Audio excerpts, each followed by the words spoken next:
Después de 33 años de partirse el lomo sin ver ni un solo centavo extra, Sara aceptó un jacal de piedra, abandonado como único pago por toda una vida de servicio. Era un lugar tan inhóspito, donde ni siquiera las cabras del monte querían vivir. Pero en esa primera noche, ella descubriría las pistas sobre un secreto terrible enterrado en lo profundo de la sierra. Sara todavía no lo sabía, pero aquel jacal no era un regalo, era una trampa.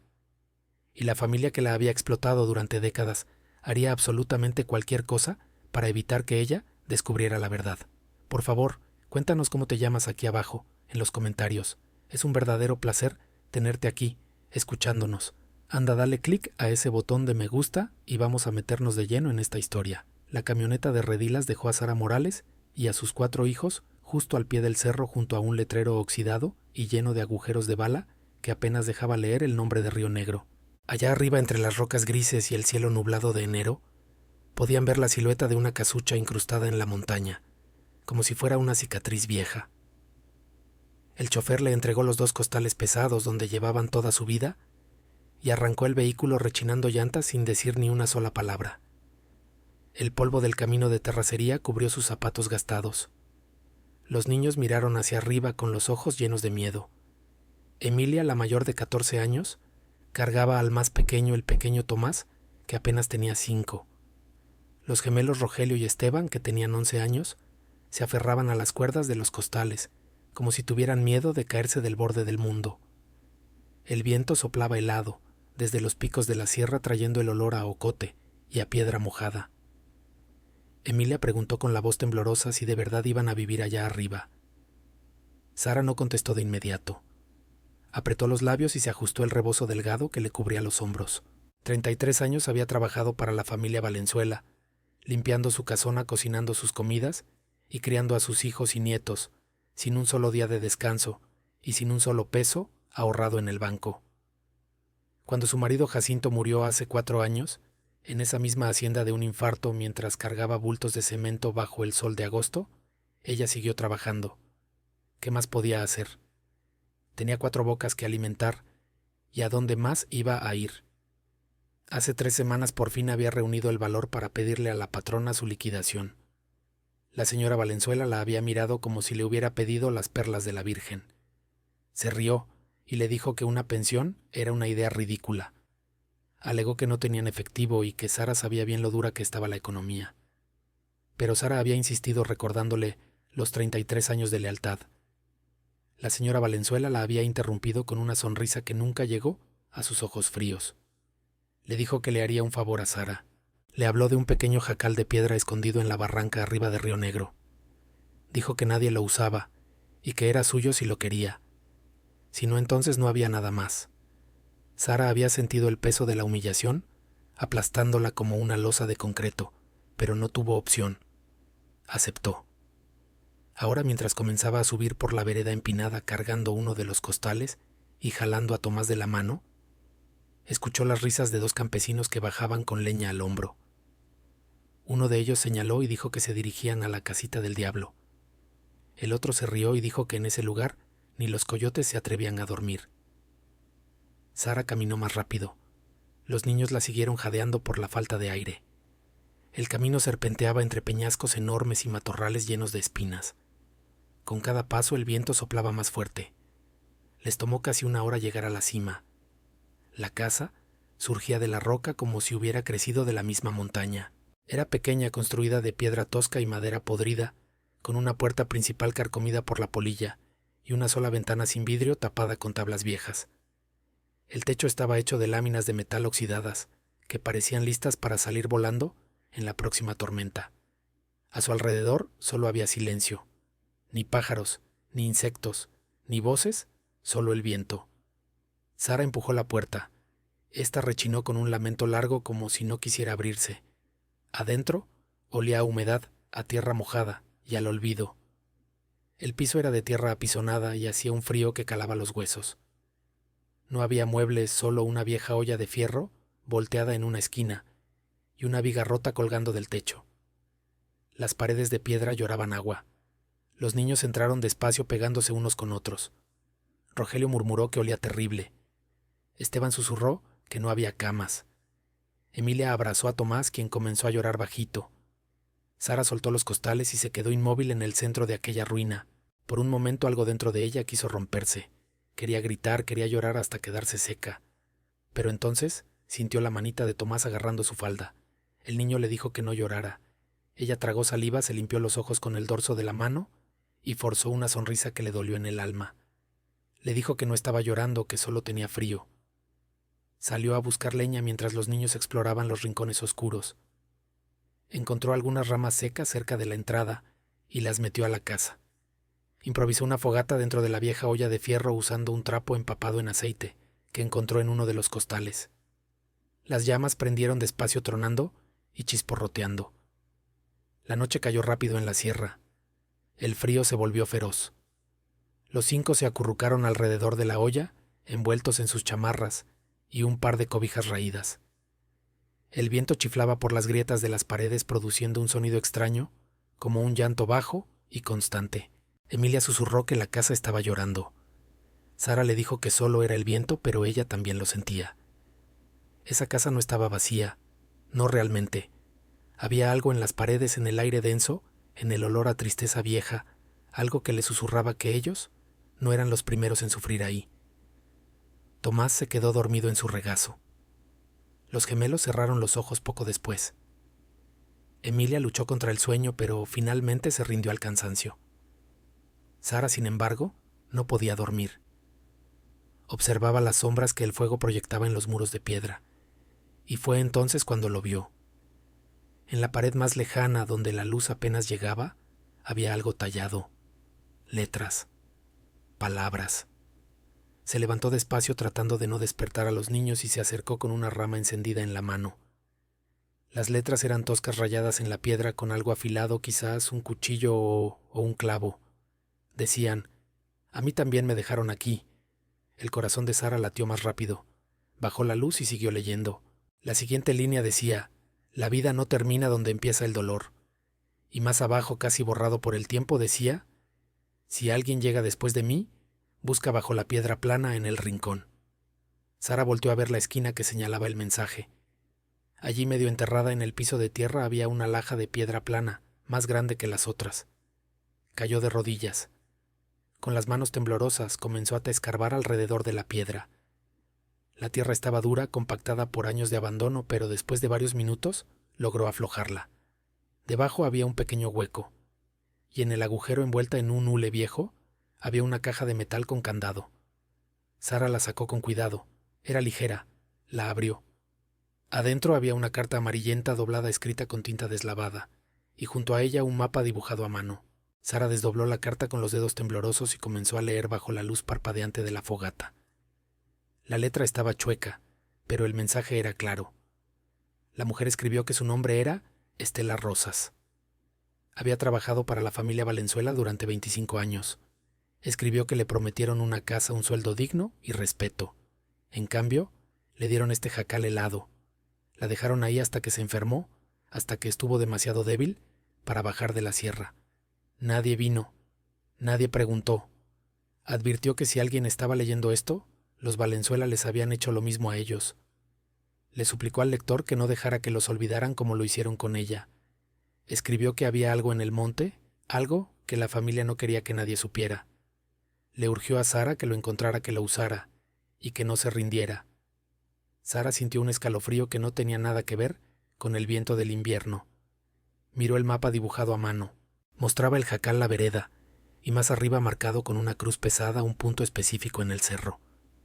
Junto a la cruz había una sola palabra: verdad. Afuera el viento aullaba más fuerte, y en la oscuridad de la barranca algo tronó entre las rocas. Sara no durmió esa noche. Se sentó junto al fuego moribundo con la carta de Estela en las manos y el mapa extendido sobre sus rodillas. Las palabras de aquella mujer muerta resonaban en su cabeza como campanas de alerta. Se preguntó cuánto tiempo había pasado Estela sola en esta trampa de piedra, esperando una ayuda que nunca llegó. ¿Cuántos días? ¿Cuántos meses? Sara miró a sus hijos dormidos. Emilia respiraba con dificultad con el asma alborotada por el polvo. Los gemelos se abrazaban para darse calor. Tomás temblaba incluso en sus sueños. Decidió en ese momento que no podía dejar que esa casa se convirtiera en su tumba. Se guardó la carta y el mapa dentro de la blusa pegados a la piel y se acostó junto a los niños. Cerró los ojos solo cuando el amanecer empezó a iluminar las grietas de la puerta. La despertó el llanto de Tomás. Tenía hambre. Todos tenían hambre. Sara se sentó con el cuerpo adolorido por el suelo duro. Revisó los costales. Todo lo que les quedaba eran 3 bolillos duros, un bloque de queso seco barato y media botella de agua. Rompió el pan en pedazos pequeños y repartió el queso. Los niños comieron en silencio sin quejarse, pero Sara podía ver el miedo en sus ojos. Rogelio preguntó con una voz apenas audible cuándo tendrían comida de verdad. Sara le prometió que sería pronto. Les dijo que bajaría al pueblo para buscar trabajo. Les ordenó que se quedaran adentro y cuidaran la casa. Emilia intentó levantarse diciendo que ella iría también, pero Sara la detuvo. Necesitaba que Emilia vigilara a sus hermanos. La niña apretó los labios, pero asintió. Sara se ajustó bien el rebozo, verificó que la carta estuviera segura y salió. El camino de bajada era más peligroso de lo que recordaba. La grava suelta resbalaba bajo sus botas. 2 veces casi se cae por el borde del precipicio. Cuando llegó al pueblo eran casi las 10 de la mañana. Río Negro era un puñado de edificios de ladrillo y adobe amontonados alrededor de una plaza pequeña, con una iglesia tapiada y una tienda de abarrotes. Había un taller mecánico, una fonda cerrada y una caseta telefónica solitaria. En la plaza, 3 mujeres platicaban cerca de una fuente seca. Sara se acercó con cuidado y dio los buenos días. Las mujeres la miraron de arriba a abajo. Una de ellas, una mujer robusta con ojos pequeños y sospechosos, sonrió con malicia. Preguntó si Sara era la que se había mudado al Jacal del Cerro. Sara asintió y dijo que buscaba trabajo, lo que fuera limpieza cocina o lavando pisos. Otra mujer flaca y con el pelo en una trenza apretada la interrumpió. Dijo que no había trabajo allí y mucho menos para los fuereños. Sara explicó que no era una fuereña, que era del municipio vecino y que había trabajado para la hacienda de los Valenzuela por años. Las 3 mujeres intercambiaron miradas. La robusta se rió por lo bajo. Dijo que por supuesto eran los Valenzuela. Dijo que esa gente ciertamente sabía cómo tratar a su servidumbre. Sara preguntó a qué se refería. La mujer dijo que no era nada, solo que Sara no era la primera que mandaban a ese jacal. Dijo que hace años hubo una mujer llamada Estela. Ella también trabajó para ellos, ella también terminó en el cerro. Y ella tampoco volvió a bajar nunca. La mujer no terminó la frase, solo sacudió la cabeza con lástima. Sara sintió un nudo en el estómago. Preguntó qué le pasó a Estela. La mujer flaca dijo que se enfermó tosiendo sangre. Bajó unas cuantas veces a suplicar ayuda, pero nadie quería meterse con la familia Valenzuela. Un día dejó de bajar. Decían que murió sola en esa casa. Nunca encontraron el cuerpo. El silencio que siguió fue pesado como el plomo. Sara preguntó si los Valenzuela vinieron a buscarla. La mujer flaca resopló con desprecio. Dijo que los Valenzuela nunca venían a Río Negro. Para ellos el pueblo no existía, y la gente que trabajaba para ellos tampoco existía. Sara tragó saliva apretando los puños dentro de sus bolsillos. Preguntó si había algún lugar donde le pudieran fiar comida, mencionando a sus 4 hijos. La mujer robusta suspiró y señaló la tienda de abarrotes de don Hilario. Le dijo que le preguntara a él, pero que no esperara milagros porque todos en el pueblo estaban amolados. Sara les dio las gracias y caminó hacia la tienda. Era un cuarto oscuro con estantes medio vacíos. Don Hilario era un viejo encorvado que la miró con desconfianza. Antes de que ella pudiera hablar, le dijo que no le fiaba a desconocidos. Sara le suplicó diciendo que tenía niños hambrientos y prometió pagarle en cuanto consiguiera trabajo. El viejo le dijo que no había trabajo y le dijo que se fuera a otro lado. Sara dijo que no podía irse, que no tenía dinero ni para el pasaje del camión. El viejo la estudió por un momento, luego suspiró. Puso una bolsa de frijoles, 3 latas de sardinas y una caja de galletas saladas en el mostrador. Le dijo que eso era todo y que le pagara cuando pudiera, pero le advirtió que nunca pidiera más. Sara sintió que los ojos se le llenaban de lágrimas. Le dio las gracias y prometió que Dios se lo pagaría. Subió de regreso a la montaña abrazando la despensa contra su pecho. El sol estaba alto y el sudor se le congelaba en la espalda, pero no se detuvo. Cuando llegó al jacal, los niños la recibieron con abrazos. Tomás gritaba: «¡Mamá!». Sara coció los frijoles en la vieja olla sobre el fuego. No tenían sal, pero al menos era comida caliente. Los niños comieron con desesperación. Emilia lloraba mientras masticaba susurrando gracias. Esa tarde, cuando los niños salieron a explorar las rocas alrededor de la casa, Sara sacó el mapa y lo estudió con cuidado. La cruz estaba marcada en un punto hacia el norte, subiendo el cerro quizás a 1 hora de camino. Se preguntó qué habría allí y por qué Estela lo había marcado como la verdad. Decidió que iría al día siguiente al amanecer, antes de que los niños despertaran. Pero esa noche, mientras todos dormían, Rogelio se despertó de un salto. Sacudió el brazo de Sara susurrando frenéticamente. Preguntó qué estaba pasando. Dijo que escuchaba algo como si alguien estuviera rascando dentro de la pared. Sara se sentó, aguzó el oído y entonces ella también lo escuchó. Un rasguño lento y constante que venía de la pared del fondo, la misma pared donde encontró las inscripciones. Se levantó con el corazón golpeándole en el pecho, agarró una rama encendida del fuego y se acercó a la piedra. El sonido se detuvo. Puso la mano sobre la roca. Estaba fría, pero entonces sintió algo extraño, una corriente de aire muy leve que salía de una grieta. Empujó la piedra con fuerza. No se movió. Probó con otra nada. Pero en la tercera piedra sintió que cedía un poco. Llamó a Emilia para que la ayudara. Entre las dos empujaron. La piedra se movió hacia adentro con un sonido sordo de arrastre y detrás de ella se abrió un agujero. Era un vacío negro que olía a tierra mojada y a algo más, algo antiguo. Sara metió la rama encendida en el agujero. La luz iluminó un espacio estrecho. No era solo un agujero, era un túnel. Y en la pared del túnel, talladas con la misma letra irregular que los otros mensajes, había más palabras. Decían: no confíen en nadie, mienten, matan. Encuentra la evidencia antes de que te encuentren a ti. Sara sacó la rama y cerró el agujero jalando la piedra a su lugar. Miró a Emilia. La niña estaba pálida. Preguntó qué era eso. Sara no contestó, pero en ese momento lo supo. Supo que Estela no había muerto de enfermedad. Y supo que los Valenzuela no les habían dado esta casa por caridad. Les habían dado una sentencia de muerte. Sara no volvió a dormir esa noche. Se sentó frente a la pared cerrada con un leño pesado en las manos, haciendo guardia. Emilia se quedó dormida a su lado, vencida por el miedo. Los gemelos y Tomás roncaban suavemente, ajenos al peligro. Pero Sara no podía sacarse de la mente las palabras talladas en el túnel. Mienten, matan. Cuando el primer rayo de sol atravesó las tablas de la ventana, Sara se levantó con mucho cuidado. Se apretó bien la chamarra de mezclilla, se guardó el mapa dentro de la blusa y se deslizó hacia afuera sin hacer ruido. El aire en el cerro estaba helado y limpio. El sol apenas se asomaba sobre las montañas azules manchando el cielo con rayas naranjas y violetas. Ella siguió el mapa hacia el norte. La vereda se puso más empinada y más salvaje. Las zarzamoras le rasguñaban las piernas. La piedra suelta resbalaba peligrosamente bajo sus botas, pero ella no se detuvo. Subió durante casi 1 hora jadeando con el pecho ardiendo por el esfuerzo, hasta que llegó a un claro rodeado por peñascos enormes. En el centro del claro había un montículo de tierra y piedras que parecía haber sido removido recientemente. ¿No era natural? Alguien había escarbado ahí, y alguien lo había vuelto a tapar. Sara cayó de rodillas y comenzó a escarbar con sus propias manos. La tierra estaba suelta en la superficie, pero más abajo se ponía dura y compacta. Se le rompieron las uñas y los dedos le empezaron a sangrar, pero siguió escarbando. Después de 30 minutos, sus dedos golpearon algo sólido. Metal.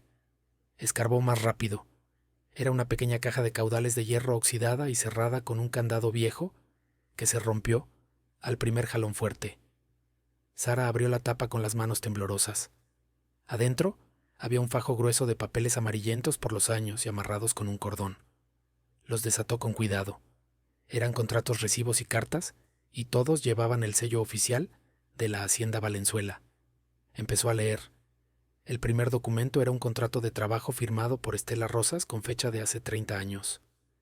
Prometía un sueldo mensual, vivienda digna y atención médica. En el margen, con otra letra, alguien había escrito 2 palabras: nunca pagado.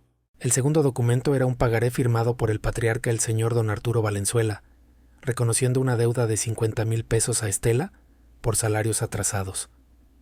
La firma era clara, la fecha era clara, pero el recibo nunca se había cobrado. El tercer documento era una carta escrita por Estela, dirigida a un abogado en la capital del estado. En ella, Estela describía años de abuso verbal, humillación, y finalmente su traslado forzoso al Jacal del Cerro. Escribió que la trajeron aquí porque amenazó con demandarlos. Escribió que le dijeron que si hablaba la mataban. Llevaba 4 meses allá arriba sin bajar. Estaba enferma. Necesitaba ayuda. La carta nunca se envió. Sara sintió que se le cerraba la garganta. Siguió revisando los papeles. Había más contratos, más recibos, más nombres de mujeres que habían trabajado para los Valenzuela y nunca habían recibido su pago. María Sánchez, Linda Torres, Betty Morales. Todas con deudas reconocidas, todas olvidadas. En el fondo de la caja, envuelto en un pedazo de terciopelo negro, había un pequeño cuaderno, un diario. Sara lo abrió. La primera página decía: si alguien lee esto es porque ya no estoy. Me llamo Estela Rosas. Este es mi testimonio. Sara leyó las primeras entradas con el corazón acelerado. Estela describía su llegada a la casona de los Valenzuela, sus esperanzas, su trabajo duro. Luego vinieron las quejas, la crueldad, las promesas rotas y finalmente las amenazas. El señor Valenzuela le dijo que si hablaba con alguien del pueblo, la echaría a los perros. La señora Valenzuela le escupió en la cara y le dijo que era una nadie que nunca había sido nadie. Más adelante la letra se volvía temblorosa. Estela escribió que la trajeron al Jacal de Piedra hace 6 meses. Dijeron que era temporal solo hasta que las cosas se calmaran, pero nadie vino. Estaba tosiendo sangre. Tenía fiebre. No podía bajar caminando sola. La última entrada tenía fecha de 2 meses después. Escribió: ya no puedo escribir más. Me tiemblan las manos. Dejo esto aquí para que alguien sepa la verdad. Los Valenzuela son unos mentirosos, son unos ladrones, y si alguien se atreve a enfrentarlos, son unos asesinos. Sara cerró el diario y lo apretó contra su pecho. Las lágrimas le corrían por las mejillas. Estela había muerto sola, abandonada, traicionada, y nadie había pagado por ello. Guardó todo de nuevo en la caja, la cerró y la levantó con esfuerzo. Pesaba, pero no la iba a dejar ahí. Bajó por la vereda con cuidado, resbalándose en las piedras sueltas, pero sin soltar nunca la caja. Cuando llegó al jacal, los niños ya estaban despiertos. Emilia había calentado un poco de agua usando las últimas brasas de la fogata. Preguntó con preocupación dónde había estado su madre. Sara le dijo que fue a buscar algo importante. Puso la caja en el suelo y se sentó pesadamente. Los niños se juntaron alrededor con curiosidad. Rogelio preguntó qué era. Sara contestó con voz firme que era la verdad. Era la verdad que alguien quería esconder. Esa tarde, mientras los niños jugaban justo afuera de la puerta, Sara revisó cada papel en la caja una y otra vez. Se memorizó los nombres, las fechas, las firmas. Todo estaba ahí. La prueba de que la familia Valenzuela había explotado a docenas de mujeres por años. La prueba de que le debían dinero a ella también. 33 años de trabajo y ni un solo centavo pagado. Pero entonces escuchó voces afuera. Miró por las rendijas de la ventana tapada. 2 hombres subían por la vereda. Uno era joven con gorra de béisbol y botas tácticas. El otro era mayor con un bigote gris y una camisa gruesa de franela a cuadros. Los reconoció. Eran los guaruras de la oficina de la mina de los Valenzuela. Sara escondió la caja rápidamente detrás de la piedra suelta en la pared del túnel. Empujó la piedra a su lugar y salió a enfrentarlos. Dijo buenas tardes con voz calmada, aunque el corazón se le salía del pecho. El hombre mayor la miró con desprecio. Dijo que la señora Valenzuela los mandó a ver cómo estaba. Preguntó si ya se iba o si todavía planeaba quedarse. Sara dijo que se quedaba. Dijo que esta casa era suya. El joven sonrió con burla. Le dijo que no tenía escrituras ni papeles. Dijo que esto era propiedad de los Valenzuela.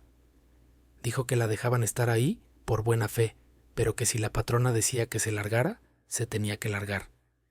Sara alegó que trabajó 33 años para esa familia. Dijo que le debían su liquidación y que esta casa era parte del pago. El hombre mayor gruñó que no había ningún pago. Amenazó con que si seguía causando problemas la sacarían de ahí a la fuerza. Los niños habían salido de detrás de las rocas y se acercaban despacio aterrorizados. Emilia se puso frente al pequeño Tomás protegiéndolo. Sara dio un paso al frente. Les advirtió que si la tocaban gritaría y todo el pueblo sabría lo que estaban haciendo. El hombre mayor se rió. Preguntó a quién creía ella que le importaba. Dijo que nadie en el pueblo se metía con la familia Valenzuela. Sara respondió con una voz de acero que iban a tener que empezar porque ella no iba a ningún lado. Los dos hombres se miraron. El joven escupió al suelo. Dijo que ya verían eso con un tono amenazante. Se dieron la vuelta y bajaron por la vereda. Sara los vio alejarse hasta que desaparecieron entre los árboles. Emilia corrió a abrazarla. Dijo que tenía miedo. Sara la abrazó de vuelta y le dijo que ella también tenía miedo, pero que no iban a dejar que esa gente les quitara lo poco que les quedaba. Esa noche Sara no prendió fuego. No quería que nadie supiera que estaban adentro. Los 5 durmieron, acurrucaron juntos en la oscuridad en silencio. Pero a medianoche Sara escuchó algo. Pasos afuera. Se levantó sin hacer ruido y se asomó por una grieta en la pared. A la luz de la luna vio una silueta. Alguien estaba rodeando la casa. Y entonces escuchó una voz. La voz de la señora Valenzuela, clara y fría como el hielo. Dijo que esa mujer tenía algo que le pertenecía y que lo iba a recuperar, aunque tuviera que quemarla viva. Sara se quedó paralizada junto a la grieta en el muro de piedra, conteniendo la respiración. Afuera la señora Valenzuela caminaba alrededor del jacal con pasos lentos y calculados. No estaba sola. Sara pudo distinguir las siluetas de al menos 3 hombres más barriendo las rocas y los matorrales con linternas de alta potencia. La señora Valenzuela les ordenó que buscaran bien. Dijo que si Sara había encontrado algo tenía que estar ahí. Se burló diciendo que esa gata igualada no era lo bastante lista para esconderlo en otro lado. Sara apretó los puños. Sentía la rabia hirviendo en su pecho, pero sabía que estaba en desventaja. Eran 4 contra 1, y ella tenía que salvar a sus hijos. Se arrastró lejos de la pared con extremo cuidado, y despertó a los niños uno por uno, tapándoles la boca con la mano. Emilia abrió los ojos, llena de terror. Los gemelos temblaban. Tomás empezó a llorar, pero Sara lo apretó fuerte contra su pecho y le susurró al oído. Le dijo que guardara silencio calladito como un ratón. Afuera las voces se acercaron al porche. La señora Valenzuela le ordenó a un hombre llamado Jacobo que tirara la puerta. Un golpe seco sacudió el jacal. La madera podrida rechinó, pero aguantó. Otro golpe y otro más. Sara miró alrededor desesperada. No había salida, solo la ventana tapada y el túnel oscuro detrás de la pared. Le susurró a Emilia que la ayudara. Juntas empujaron la piedra suelta en el muro. El agujero negro se abrió oliendo a tierra mojada. Sara agarró la caja de hierro y se la puso a Emilia en los brazos. Les dijo que se metieran rápido. Emilia preguntó por ella. Sara dijo que iba justo detrás. Los gemelos entraron primero, arrastrándose por el espacio estrecho. Luego fue Emilia con Tomás en brazos. Sara se metió al último y jaló la piedra desde adentro, sellando la pared, justo cuando la puerta principal del jacal se rompió con un estruendo de astillas. Adentro del túnel la oscuridad era total. Sara no podía ver nada, pero sentía las paredes frías y húmedas raspándole los hombros. Escuchaba a sus hijos respirando fuerte delante de ella y, detrás, las voces amortiguadas de los hombres destrozando el jacal. Uno de ellos gritó que estaba vacío. La señora Valenzuela chilló que era imposible. Insistió en que tenían que estar ahí. Les ordenó que levantaran la duela del piso y que rompieran las paredes si era necesario. Sara escuchó los golpes de los mazos, patadas y muebles siendo arrojados. Apretó los dientes empujando a los niños hacia adelante en la oscuridad. El aire se estaba poniendo pesado, difícil de respirar. El túnel bajaba de golpe como una antigua rampa de mina. Ella no sabía a dónde iba, pero no tenía opción. Se arrastraron por lo que pareció una eternidad. Tomás estaba gimiendo. Rogelio tosía por el polvo. Emilia susurraba rezos. De repente el túnel se terminó. Emilia avisó desde adelante que no había salida. Sara se arrastró hasta el frente y sintió la barrera. Era una pared de madera vieja pero sólida. Empujó con el hombro. No se movió. Empujó más fuerte. Nada. Les dijo a los niños que la ayudaran. Les dijo que empujaran todos juntos. Los 5 empujaron con toda la fuerza que les quedaba. La madera gimió. Se rompió con un crujido fuerte y de repente cedió abriéndose hacia afuera. Cayeron sobre un piso de tierra en medio de una nube de polvo. Sara Miró hacia arriba. Estaban en otro cuarto, un espacio pequeño sin ventanas con paredes de ladrillo y un techo de vigas podridas. Un solo rayo de luz de luna se filtraba por una ventilación alta. En el rincón había un catre de fierro oxidado. Y sobre el catre, cubierto por una cobija de lana apolillada, había un bulto. Sara se acercó despacio y levantó la cobija. Era un esqueleto pequeño y acurrucado con jirones de un uniforme de sirvienta todavía pegados a los huesos. Alrededor del cuello tenía un collar de cuentas de plástico barato, y en las manos huesudas, aferrándolo como su última esperanza, había un rosario. Emilia gritó. Sara le tapó la boca al instante. Pidió silencio en un susurro con la voz ahogada. Les dijo que era ella. Era Estela. Los niños se abrazaron llorando en silencio. Sara sintió que algo se rompía dentro de ella. Estela no había muerto de enfermedad.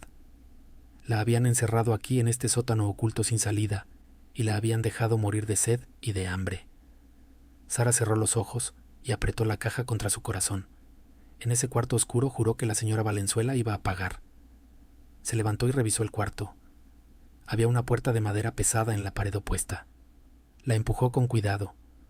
Daba de un pasillo de servicio estrecho y luego a una escalera que subía. Subieron sin hacer ruido. La escalera terminaba en una trampa en el suelo. Sara la empujó. Salieron al sótano polvoriento de un edificio en ruinas. Subieron un tramo más de escaleras y se encontraron dentro de una casona abandonada, en la parte baja de Río Negro, justo detrás de la iglesia vieja. Sara respiró hondo. Ya casi amanecía. Tenían que moverse rápido. Le dijo a Emilia que se quedara ahí con sus hermanos y que no saliera hasta que ella regresara. Emilia le suplicó que no se fuera. Sara le dijo que tenía que ir a la caseta telefónica. Dijo que esto tenía que terminar hoy.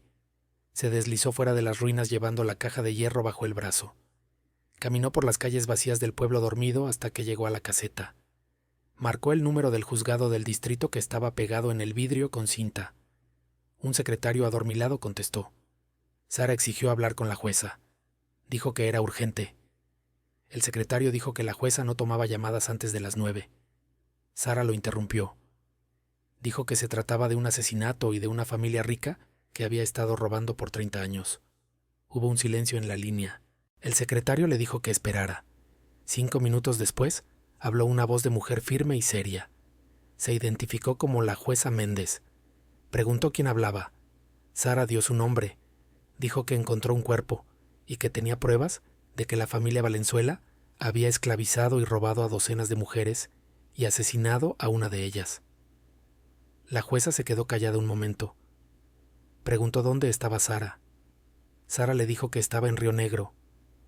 La jueza dijo que iba para allá, personalmente. Le dijo a Sara que no se moviera y que no hablara con nadie. Sara colgó. Corrió de regreso a la casona abandonada. Los niños seguían ahí amontonados y aterrorizados. Sara los abrazó. Les dijo que la ayuda venía en camino. Les dijo que ya casi terminaba todo. Pero entonces escuchó voces afuera y pasos apresurados. Se asomó por una grieta en la puerta tapiada. La señora Valenzuela venía bajando la calle seguida por sus 3 guaruras y se dirigía directo a su escondite. Alguien los había visto. Alguien les había dado el pitazo. La señora Valenzuela golpeó la puerta con furia. Gritó que Sara Morales saliera o quemaría el lugar. Sara miró a sus hijos. Estaban temblando. Emilia la miraba con los ojos llenos de terror. Y entonces Sara tomó una decisión. Abrió la puerta. La señora Valenzuela estaba parada frente a ella con la cara torcida de odio. A su lado los 3 hombres miraban a Sara con ojos fríos. La señora Valenzuela exigió la caja. Sara la sostuvo fuerte. Dijo que no se la daría aunque le arrancaran los brazos. La señora Valenzuela se burló y le dijo que lo intentara. Sara dio un paso al frente. Le advirtió que la jueza venía en camino.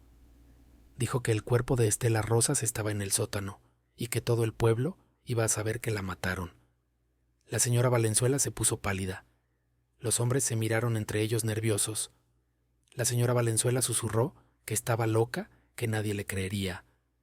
Sara dijo que la evidencia hablaba por sí sola. La señora Valenzuela dio un paso adelante levantando la mano para golpearla, pero entonces el rugido de un motor cortó el silencio. Una camioneta blanca del gobierno con placas oficiales frenó rechinando llantas frente a las ruinas. 3 agentes ministeriales saltaron afuera, y detrás de ellos, una mujer con traje gris y lentes. La jueza Méndez. La señora Valenzuela retrocedió tartamudeando que todo era un malentendido. La jueza la miró con hielo en las venas. Le dijo a la señora Valenzuela que estaba detenida para interrogatorio. Luego se volvió hacia Sara. Le dijo a la señora Morales que viniera con ella porque tenían mucho de qué hablar. La jueza Méndez era una mujer dura de unos 50 años, con el pelo recogido en un chongo apretado y una mirada que no dejaba lugar para las mentiras.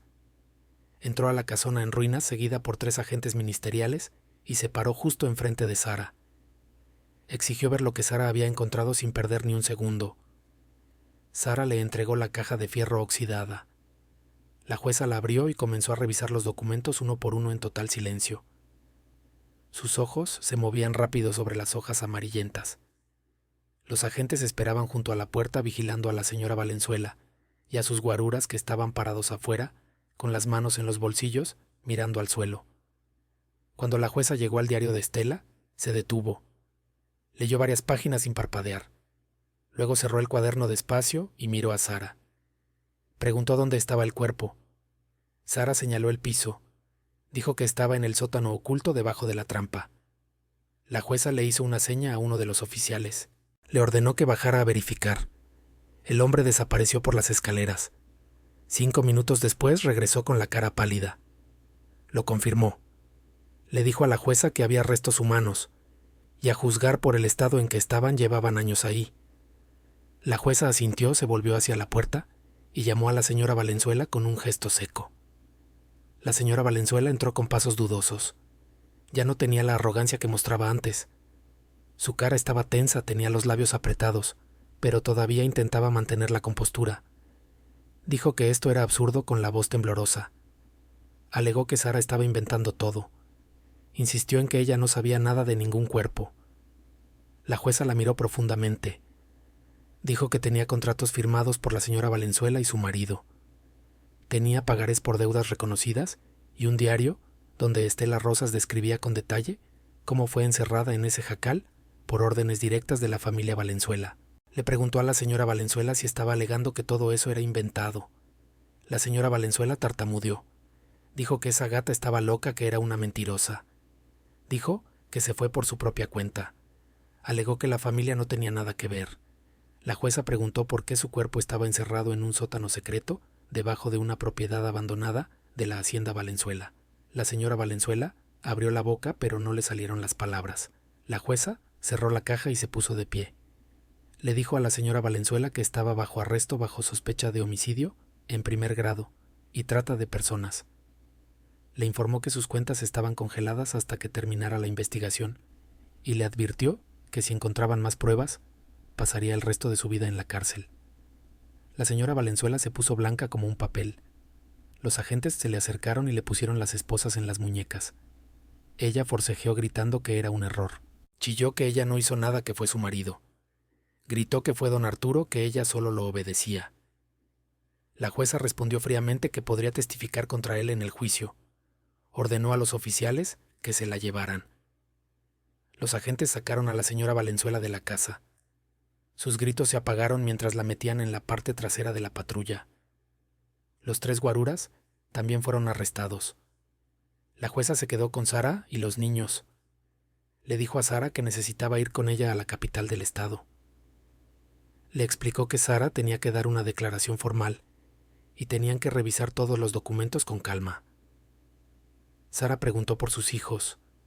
La jueza prometió que irían también. Dijo que les conseguiría un lugar seguro para quedarse bajo protección de la fiscalía. Sara sintió que le temblaban las piernas. Abrazó a sus hijos y por primera vez en días lloró sin contenerse. Emilia lloró con ella. Los gemelos se aferraron a su chamarra. Tomás le acarició la cara con sus manitas sucias, susurrando que ya había pasado. Se subieron a la camioneta de la jueza. Sara miró hacia atrás una última vez a las ruinas y al cerro donde estaba el jacal de piedra. Ese jacal había sido su condena, pero también había sido su salvación. Pensó en Estela, en su lucha solitaria y en su muerte injusta, y juró que su memoria no sería olvidada. El viaje a la capital tomó 3 horas. La jueza los llevó a un hotel modesto pero limpio. Les dieron 2 habitaciones, comida caliente y ropa nueva. Los niños tomaron su primer baño caliente en semanas. Sara se miró en el espejo y casi no reconoció a la mujer que le devolvía la mirada. Tenía la cara demacrada, los ojos hundidos y el pelo revuelto. Pero en sus ojos había algo nuevo. Algo que no estaba ahí antes. Dignidad. Al día siguiente Sara dio su declaración en el Ministerio Público. Les contó todo. Los 33 años de trabajo sin paga, la muerte de su marido, la oferta engañosa del jacal de piedra, el descubrimiento de la caja, el túnel y el cuerpo de Estela. La jueza tomó notas sin interrumpir. Cuando Sara terminó, la jueza bajó la pluma y suspiró. Le dijo a Sara que lo que le hicieron a ella y a esas otras mujeres era un crimen imperdonable. Prometió hacer todo lo que estuviera en su poder para hacer justicia, pero le advirtió a Sara que fuera fuerte. Los Valenzuela tenían dinero y tenían palancas. Iban a pelear, iban a tratar de comprar testigos y buscarían cualquier forma de salir libres. Sara respondió con voz firme. Dijo que no le importaba. Dijo que pelearía hasta el final, por ella misma, por Estela y por todas las mujeres que sufrieron el mismo destino. La jueza sonrió por primera vez. Dijo que eso era exactamente lo que quería escuchar. En las siguientes semanas el caso se hizo público. Los periódicos del estado sacaron la historia en primera plana. Los titulares eran escandalosos. Dinastía Valenzuela, acusada de esclavitud y asesinato. Viuda, expone 30 años de abuso. Cuerpo encontrado en búnker secreto de la sierra. Y con los titulares llegaron los testigos. Primero fue María Sánchez, una mujer de 60 años que había trabajado para los Valenzuela hace 20 años. Luego, Linda Torres, que todavía trabajaba en la hacienda, y fue despedida en el momento en que se atrevió a hablar. Luego Betty Morales, que tomó un camión desde el otro lado del país para testificar. Todas contaban la misma historia. Promesas rotas, salarios robados, abuso, humillación y amenazas. El escándalo creció. Los noticieros nacionales retomaron la nota. Un reportero de la televisión fue a Río Negro y entrevistó a los vecinos. La gente del pueblo, que antes se había quedado callada por miedo, empezó a hablar. Le dijeron a las cámaras cómo los Valenzuela controlaban todo, cómo castigaban a cualquiera que se les opusiera, y cómo habían destruido a familias enteras. Don Arturo Valenzuela fue arrestado en su club campestre 2 semanas después. Intentó huir dirigiéndose al aeropuerto con un maletín lleno de efectivo, pero lo detuvieron en un retén. Cuando lo pasaron esposado frente a las cámaras, gritaba que todo era un complot en su contra. El juicio comenzó un mes después. Sara testificó frente al juez y la audiencia. Habló con voz clara sin temblar. Contó la historia de su vida, su trabajo, su dolor, y les mostró las pruebas. Los contratos, los pagarés y el diario de Estela. Los abogados caros de la familia Valenzuela trataron de desacreditar todo. Argumentaron que los documentos eran falsos. Dijeron que Estela era una mentirosa. Alegaron que Sara estaba inventando todo para sacar dinero. Pero entonces, la fiscalía presentó el reporte forense. Los restos de Estela habían sido analizados. La causa de muerte fue desnutrición severa y deshidratación. Tiempo de muerte aproximadamente 25 años atrás. Y en la pesada puerta de madera del sótano, los peritos habían encontrado huellas dactilares. Huellas que se habían conservado en el polvo seco y coincidían perfectamente con las de Arturo Valenzuela. La sala del tribunal estalló en murmullos. El abogado defensor trató de alegar que las huellas podían ser viejas, de cuando la casa estaba en uso.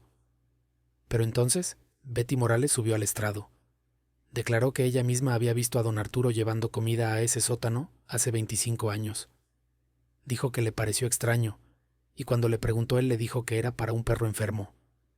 Pero Betty nunca escuchó a un perro ladrar solo, escuchó llanto. El juez deliberó, y el veredicto fue contundente. Culpable. Arturo Valenzuela fue sentenciado a 30 años de prisión federal por homicidio y crimen organizado. La señora Mariana Valenzuela recibió 15 años como cómplice, y la corte les ordenó pagar una indemnización de 100 millones de pesos a Sara Morales y a las otras víctimas. Sara estaba en la sala cuando leyeron la sentencia. No lloró, no gritó. Solo cerró los ojos y apretó las manos de sus hijos. Afuera del tribunal, los reporteros la rodearon. Le preguntaron cómo se sentía. Sara miró a las cámaras. Dijo que se sentía cansada, pero también se sentía libre. Le preguntaron qué iba a hacer ahora. Sara sonrió por primera vez en meses. Dijo que iba a regresar al Jacal de Piedra arriba de Río Negro. Dijo que lo iba a convertir en un lugar donde ninguna mujer volviera a sufrir sola nunca más. 3 meses después del juicio, Sara regresó a Río Negro. Esta vez no llegó a pie cargando costales de ropa y arrastrando a niños hambrientos.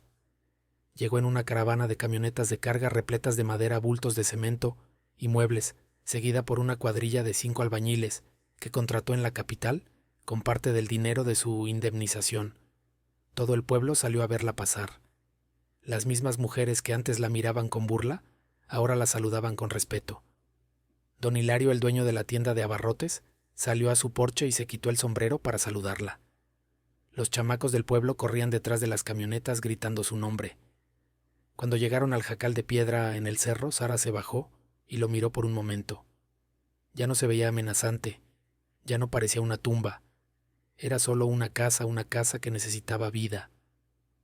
Los albañiles empezaron de inmediato.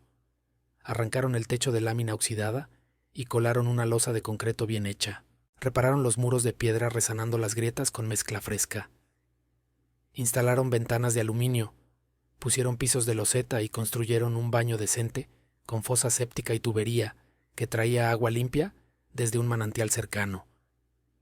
Añadieron 3 recámaras nuevas de ladrillo y sobre la puerta principal colgaron un letrero de madera tallada que decía Casa Estela Refugio para mujeres. Emilia ayudó pintando las paredes de blanco. Los gemelos cargaban tabiques y hacían la mezcla. Tomás barría el porche y les llevaba agua a los trabajadores. Sara supervisaba todo con el pelo trenzado y las manos llenas de yeso. Un día, mientras descansaban bajo la sombra de un encino viejo, Emilia le preguntó a su madre por qué le puso el nombre de Estela a la casa. Sara miró hacia la cima de la montaña. Le dijo a Emilia que Estela fue la primera en pelear. Fue la que dejó las pruebas. Sin ella, seguirían sufriendo y quería que el nombre de Estela viviera para siempre. Emilia preguntó si creía que Estela estaba en paz. Sara dijo que creía que ahora por fin lo estaba. La obra tardó 2 meses. Cuando terminaron, el Jacal de Piedra se había transformado. Ya no era el sepulcro frío y oscuro que Sara encontró aquel enero. Ahora tenía luz, tenía calor y tenía esperanza. Sara usó otra parte del dinero para comprar despensa, cobijas, ropa y medicinas. Luego corrió la voz por toda la sierra. Cualquier mujer que necesitara ayuda, que hubiera sido golpeada, abandonada o explotada, podía venir a Casa Estela. Habría comida, un techo y respeto, sin hacer preguntas. La primera en llegar fue una muchacha de 23 años llamada Sofía. Venía del municipio vecino con un ojo morado y el labio partido. Su marido le pegaba cada vez que se emborrachaba. Había intentado denunciarlo en el Ministerio Público, pero no le hicieron caso. No tenía familia, ni dinero, ni a dónde ir. Sara la recibió en la puerta con los brazos abiertos. Le dijo que ahí estaba segura. Le dio un cuarto, un plato de guisado caliente y ropa limpia. Sofía lloró durante horas en los brazos de Emilia, y por primera vez en meses durmió sin miedo. Luego llegó Ana, una mujer de 40 años, que había trabajado 12 años como sirvienta de planta, sin ver un solo sueldo. Su patrona la corrió sin darle su finiquito y amenazó con echarle a la policía, acusándola de robo si hablaba. Sara la escuchó con paciencia y luego la llevó con una abogada en la capital que trabajaba sin cobrar. Después llegó Marta, una viuda de 52 años, a quien sus propios hijos habían sacado de su casa, porque querían vender el terreno. Subió toda la cuesta del cerro con los pies ampollados y el espíritu roto. Sara le curó las heridas, le dio una cama permanente y la animó a tejer para que pudiera vender sus bordados en el mercado del pueblo. Una por una, las mujeres empezaron a llegar. El pueblo de Río Negro, que solía ser un lugar de silencio y miedo, empezó a cambiar. Las mujeres de Casa Estela bajaban los sábados para poner un puesto en el tianguis vendiendo pan, tamales, bordados y artesanías. Con el dinero que ganaban compraban más insumos y ayudaban a otras que llegaban sin nada. Se volvieron parte del pueblo y el pueblo las aceptó. Pero no todos estaban contentos. Un día de octubre, cuando Sara estaba comprando provisiones en la tienda, se topó con un hombre alto de bigote negro y sombrero tejano. Era el hermano de Arturo Valenzuela, Roberto Valenzuela. Le bloqueó el paso. Le dijo a Sara Morales que tenían que hablar. Sara lo miró a los ojos sin parpadear. Dijo que no tenía nada que hablar con él. Roberto gruñó que su hermano estaba en la cárcel por su culpa. Sara lo corrigió. Dijo que su hermano estaba en la cárcel porque era un asesino y un ladrón. Dijo que ella solo dijo la verdad. Roberto dio un paso hacia ella. Varias mujeres en la tienda se acercaron formando un círculo protector alrededor de Sara. Roberto siseó que iba a pagar por esto. Amenazó con quitarle esa casa y dejarla en la calle otra vez. Sara no retrocedió. Dijo que la casa era suya. Tenía las escrituras y si él intentaba quitársela, lo denunciaría igual que a su hermano.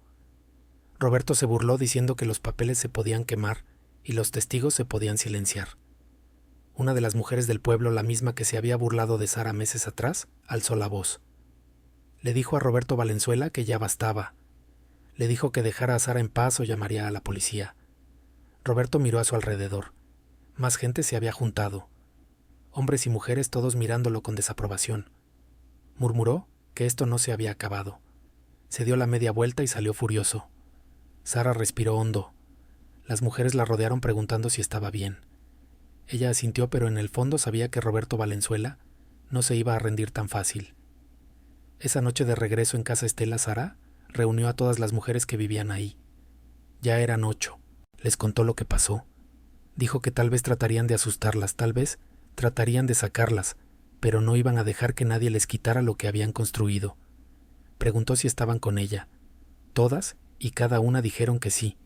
Emilia, que ya tenía 15 años y se había convertido en la mano derecha de su madre, habló con firmeza. Dijo que si venían los enfrentarían juntas. Esa misma semana cosas extrañas empezaron a pasar. Una noche alguien tiró piedras a las ventanas nuevas. Otra noche encontraron el gallinero abierto y 2 gallinas muertas. Y una madrugada Sara despertó con olor a humo. Corrió afuera. Detrás de la casa alguien había amontonado pasto seco contra la pared de la recámara nueva y le había prendido fuego. Sara gritó. Todas las mujeres salieron con cubetas de agua. Apagaron el fuego antes de que se extendiera a la estructura, pero el mensaje era claro. Alguien quería quemarlas vivas. Al día siguiente Sara bajó al pueblo, pero no fue sola. Llevó a las 8 mujeres con ella y marcharon hasta la comandancia de policía. El oficial de guardia, un joven llamado Salcedo, las escuchó con atención. Estuvo de acuerdo en que era grave y ofreció poner una patrulla en el camino del cerro. Sara dijo que no quería una patrulla. Quería que arrestara a Roberto Valenzuela. El oficial Salcedo suspiró. Dijo que no tenían pruebas de que fuera él. Explicó que los Valenzuela todavía tenían abogados. Si arrestaba a Roberto sin evidencia dura, saldría en 2 horas y demandarían al departamento. Necesitaba pruebas. Sara apretó los puños. Preguntó si necesitaba que la casa se quemara para tener sus pruebas. El oficial bajó la mirada incómodo. Sara salió con sus mujeres. Tenían miedo, pero ninguna empacó sus maletas. Esa noche Sara no durmió. Se sentó en el porche con un machete en el regazo haciendo guardia. Emilia se sentó junto a ella con un bat de béisbol pesado. Una por una las otras mujeres salieron y se sentaron con ellas formando un muro vivo alrededor de casa Estela. El viento soplaba frío desde la sierra y las estrellas brillaban en el cielo negro. En el silencio del cerro, Sara sabía que la pelea no había terminado, pero también sabía que ya no estaba sola. Y entonces, en la oscuridad escuchó el rugido de un motor subiendo por la vereda. El sonido se hizo más y más fuerte. Sara se puso de pie apretando el machete. Las mujeres se levantaron también tomándose de los brazos en una línea frente a la casa. Emilia se paró justo al lado de su madre. Los gemelos salieron con piedras en las manos. Hasta Tomás, con sus 6 años, sostenía un leño.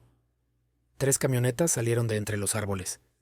Se detuvieron frente a la casa con las luces altas encendidas, cegando a las mujeres. Las puertas se abrieron y 7 hombres bajaron. Roberto Valenzuela iba al frente sosteniendo una botella de vidrio con un trapo metido en el cuello. Olía a gasolina. Gritó que esta era su última oportunidad. Le dijo a Sara que se fuera por las buenas, o la sacaría a rastras. Sara respondió con una voz que no temblaba. Dijo que la casa era suya y que no se iba a ir. Roberto soltó una carcajada, un sonido frío sin humor. Dijo que esa casa nunca fue suya. Alegó que su hermano se la prestó por lástima, pero que la caridad se había acabado. Dijo que le pertenecía a él ahora y que si no se largaba en 5 segundos la quemaría con ella adentro. Sara le dijo que se atreviera a intentarlo, pero le advirtió que esta vez no se saldría con la suya. Dijo que todo el pueblo sabía que él estaba ahí, y la policía también. Roberto miró a su alrededor. Sus hombres parecían inquietos. Uno de ellos, un tipo flaco con sombrero de paja, le murmuró a Roberto que debían irse, que esto se podía poner feo. Roberto le dijo que se callara. Levantó la botella y prendió el trapo con un encendedor. La llama se alzó brillante. Sara no se movió. Las mujeres no se movieron. Y entonces, desde el camino detrás de las camionetas, llegó el sonido de más motores y luces azules, destellando contra los árboles. 3 patrullas derraparon en el claro, bloqueando la salida. 6 oficiales saltaron con linternas y armas desenfundadas.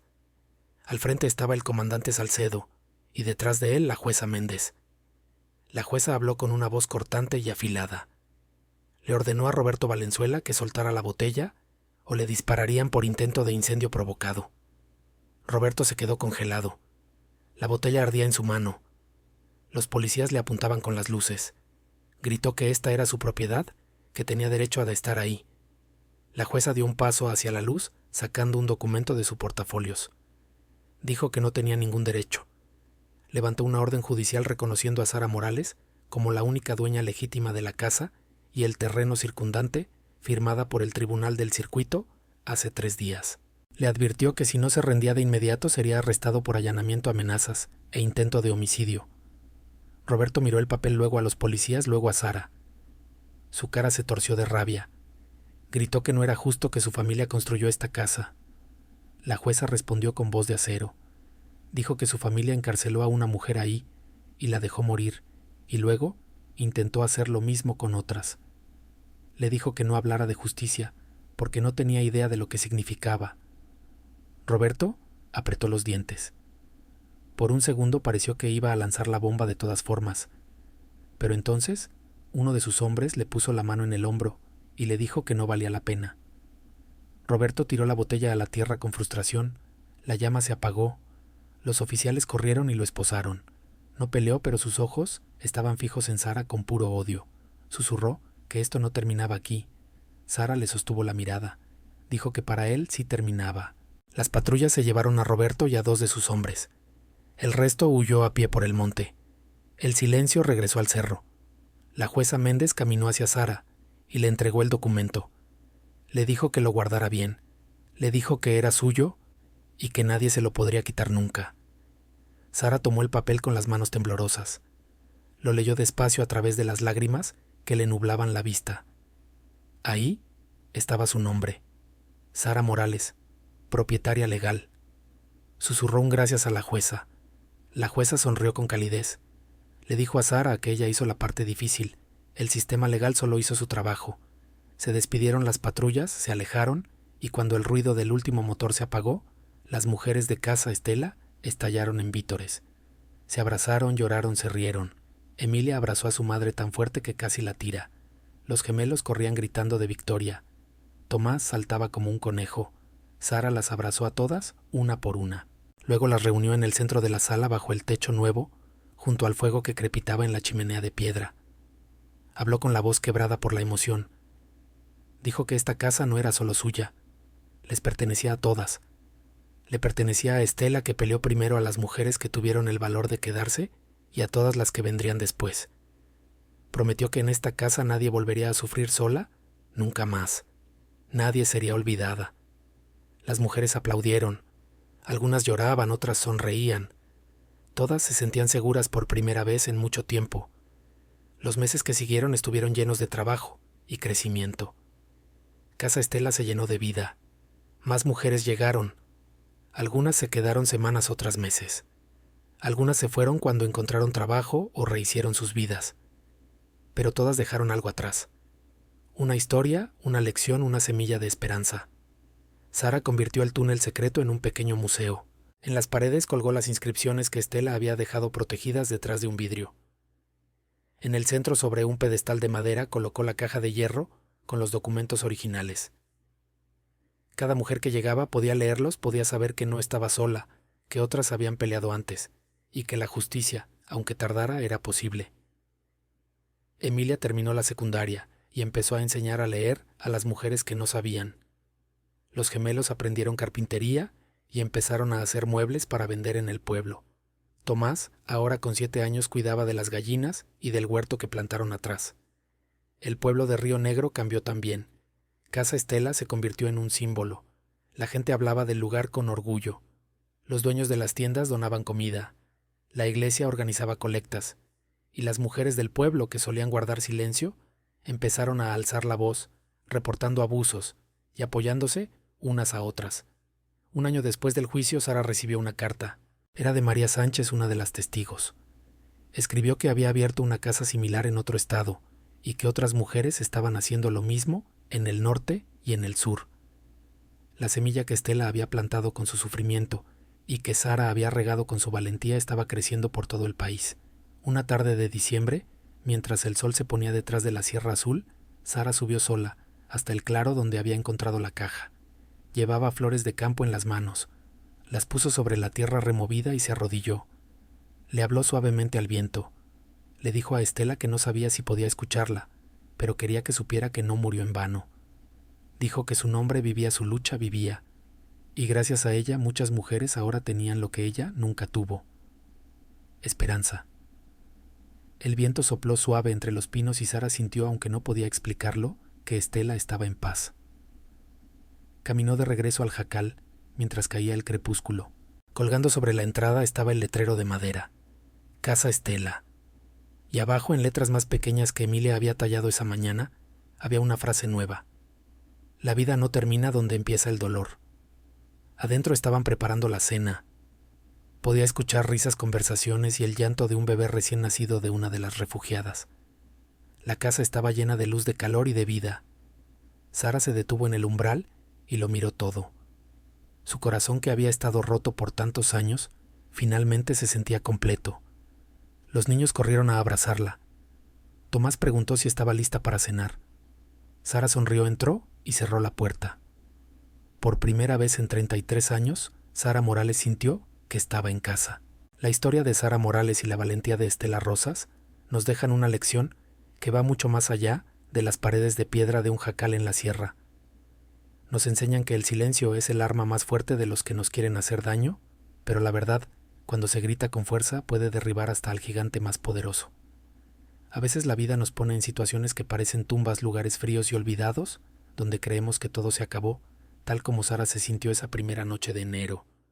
Pero ella nos demostró que esos lugares no son el final, sino el punto de partida para construir algo nuevo. Nos recordó que la verdadera riqueza no estaba en una cuenta de banco, sino en la dignidad de levantarse y decir basta.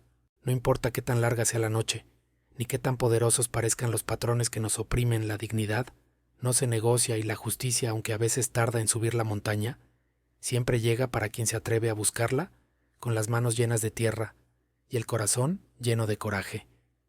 Si esta historia de lucha y esperanza tocó alguna fibra dentro de ti, o si crees que este mensaje necesita llegar a más personas, te invitamos a que formes parte de nuestra comunidad. Suscríbete al canal y acompáñanos cada semana para que no te pierdas ninguna de las próximas historias que tenemos para ti, historias que nos recuerdan que, sin importar lo difícil que sea el camino, nunca estamos realmente solos. Nos escuchamos en la próxima.